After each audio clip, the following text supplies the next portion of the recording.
Brooksaw Antiques here. Today we have this 1935 Remington Model 5 vintage portable typewriter. I'm going to show you how to use the functions, make sure they all work. Behind the carriage are the margins, and you can just tilt the end like that and you can move it. Right now it's on the bell hammer, but I'm going to put it in between these two paper fingers in the front so that way we don't get stuck on those. And those are also adjustable. It does have a paper guide right here, but that's not adjustable, it's just stationary.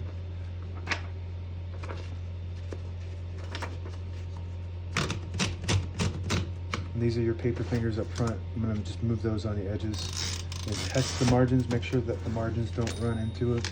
Getting pretty close on that right one, but I think we'll be okay.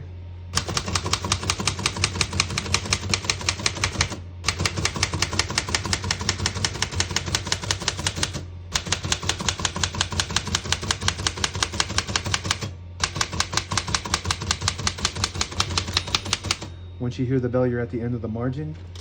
You hit this line space, gets you back to the beginning, and skips 1 or 2 spaces. Right now we have it on single, but if you want double, there's a little knob right in between here, and you just rotate it towards the back, and it skips 2. If you pull it, you got to pull it out and rotate it.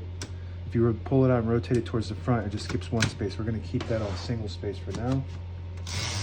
And I was able to type all the keys on the keyboard on one line because this has Elite typeface, which prints 12 characters per inch.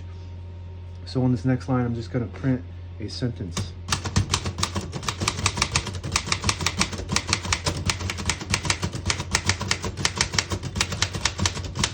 Beautiful. Very nice condition. I can't believe this thing is 90 years old. Unbelievable condition for that age.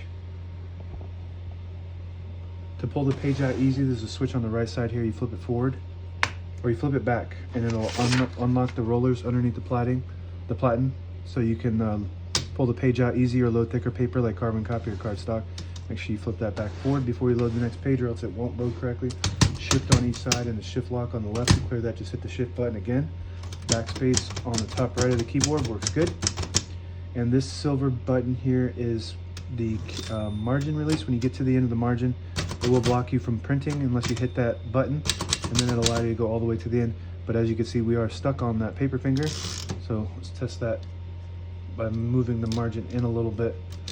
So now we are stuck again, and then you hit that button and it goes all the way to the end, or until you get stuck on that paper finger. All the brand new ribbons loaded on this left side, so it's pulling to the right. And if you want to switch that direction, this little rod here has if you push it in from the right to the left, it'll pull to the left. If you push it in from the left to the right, it'll pull to the right. And it does have an automatic ribbon reverse, so whenever one side gets used up, it'll automatically start pulling to the opposite side. And we got a carriage release on each side right here, very smooth. This is the left carriage release, and it also has a button. If you push in the button, it'll disable the spacing so you can get to an exact spot on the page. You let it go.